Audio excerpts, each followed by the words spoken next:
لفظك زاك عامر قلبك بالحب لفظك. حکومت کے دل سے وفادار ہیں ہم، اشاروں پہ چلنے کو تیار ہیں ہم، مصیبت میں پھر بھی گرفتار ہیں ہم، مسلمان ہیں یوں بس فتاوار ہیں ہم.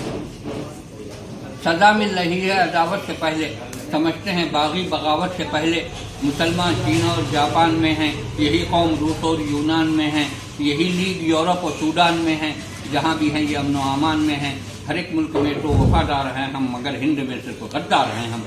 ہمیں روز دھمکی بھی دی جا رہی ہے، ہمیں روز دھمکی بھی دی جا رہی ہے، گھروں میں تلاشی بھی لی جا رہی ہے، بلا وجہ سختی بھی کی جا رہی ہے، عدالت کے ہاتھ سے اٹھی جا رہی ہے. جو معصوم تھے وہ تو مجرم بنے ہیں، جو معصوم تھے وہ تو مجرم بنے ہیں، جو بد فتنہ تھے آج حاکم بنے ہیں. کونسل میں بھی ہم کو یہ رہنے نہ دیں گے، ہمیں درد اپنا یہ کہنے نہ دیں گے، غم و رنج سہی ہے تو سہنے نہ دیں گے، ستم ہے کہ آنسو بھی بہنے نہ دیں گے. زباں بندیاں ہیں، نظر بندیاں ہیں، ہمارے لیے ساری پابندیاں ہیں. اب اردو زبان بھی مٹانی پڑے گی کہ بچوں کو ہندی پڑھانی پڑے گی، اور یہاں سب کو چندی رکھانی پڑے گی، رہو گے تو سدھی کرانی پڑے گی. وفادار ہونے کا معیار یہ ہے، یقین پھر بھی آ جائے دشوار یہ ہے. تقاضا ہے اپنی جماعت کو چھوڑو، بس اب لیگ کی تم جماعت کو چھوڑو، مسلمانوں کی تم قیادت کو چھوڑو، نہیں تو چلے جاؤ بھارت کو چھوڑو. یہی نظریہ ہے، یہی ذہنیت ہے، اسی کا یہاں نام جمہوریت ہے. گراتے ہو تم مسجدوں کو گراؤ، مٹاتے ہو تم مقبروں کو مٹاؤ، بہاتے ہو گر خون ناحق بہاؤ، مگر یہ سمجھ کر ذرا ظلم ڈھاؤ. مظالم کا لبریز جب جام ہوگا تو ہٹلر اور ٹیٹو کا انجام ہوگا.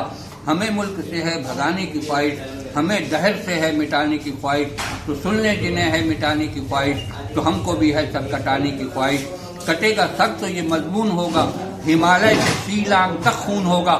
بہار اور یو پی میں ہم کچھ نہ بولے، بہار اور یو پی میں ہم کچھ نہ بولے، ہوا ظلم دہلی میں ہم کچھ نہ بولے، کیا قتل گاڑی میں ہم کچھ نہ بولے، گھروں میں گھسائے تو ہم کچھ نہ بولے.